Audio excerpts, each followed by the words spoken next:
हम बिहार में ऐसी मौतों के बारे में चर्चा करते हैं जिनके बारे में ऐसा लगता है कि उन्हें रोका जा सकता था। मतलब कुछ लोगों की मौतें ऐसी होती हैं जिन्हें रोका जा सकता है। उसी कड़ी में आज हम चर्चा करते हैं सेप्टिक टैंक में जो लोग उतरते हैं सफाई के लिए उनकी मौत के बारे में।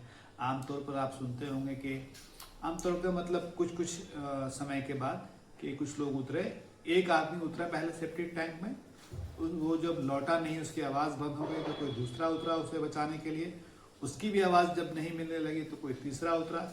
इस तरह से 2 3 4 लोगों की मौत की खबर महीने 2 महीने पर आती रहती है, जिससे आसानी से बचाया जा सकता है। लेकिन ऐसा लगता है कि सरकार और समाज दोनों में इस मामले में गंभीरता की कमी है। हम चाहें तो इसे आसानी से रोक सकते हैं। इसकी चर्चा आज हम इसलिए कर रहे हैं कि अभी वैशाली की खबर आई एक दिन पहले की कि वैशाली का जो सराय थाना है वहाँ एक गांव है अनवरपुर, वहाँ एक टैंक की सफाई हो रही थी, सेप्टिक टैंक की। एक बच्चा वहाँ से गुजर रहा था, बच्चा का मतलब थोड़ा बड़ा 17 साल का एक लड़का गुजर रहा था, उसका पैर फिसला और वो टैंक में गिर गया।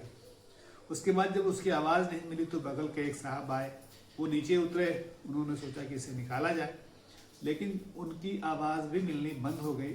तब उनके एक और साहब आए, उन्होंने सोचा कि उन्हें निकाला जाए, उनकी आवाज़ भी मिलनी बंद हो गई। और फिर एक साहब और उतरे, उनकी भी आवाज़ मिलनी बंद हो गई। फिर लोगों ने दमकल को फ़ोन किया, वहाँ से गाड़ी आई, तीनों को चारों को निकाला गया, लेकिन उनमें से कोई नहीं बच सका। यानी 4 लोगों की मौत इस तरह हो गई सेप्टिक टैंक में उतरने की वजह से। अब आप इसे समझ सकते हैं कि सफाई के लिए तो आमतौर पर उतरते हैं लोग, कभी कभी जान बचाने के लिए भी लोग उतरते हैं और उसमें मौत हो जाती है।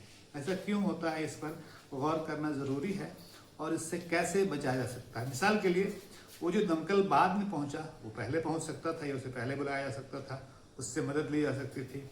तो ज़रूरी ये है कि जब आप कोई भी आदमी अगर सेप्टिक टैंक की सफाई कराना चाहता है तो उसके पास 2 तरीके हैं, एक तो मैनुअली यानी इंसान के ज़रिए और एक मशीन के ज़रिए। बेहतर तो ये है कि मशीन के ज़रिए ये सफाई कराई जाए और इसके लिए नंबर्स वगैरह भी मैं बताऊंगा इसमें। अगर कहीं पे मशीन नहीं है तो सबसे ज़रूरी चीज़ है ये मालूम करना कि नीचे जहाँ उतरा जा रहा है वहाँ कोई मीथेन गैस वगैरह तो नहीं है। और इसे जानना भी बहुत मुश्किल काम नहीं है। आप एक मोमबत्ती ले सकते हैं, अगर मोमबत्ती बुझ जाती, जली हुई मोमबत्ती, तो आप समझ जाइए कि वहाँ ऑक्सीजन नहीं है और वहाँ उतरना खतरे से खाली नहीं है। अब मैं कुछ नंबर बताता हूँ। 155304 इस नंबर पर फ़ोन करके आप मशीन हासिल कर सकते हैं, जानकारी ले सकते हैं। तो आप अपनी राय इस पर ज़रूर दीजिएगा। शुक्रिया।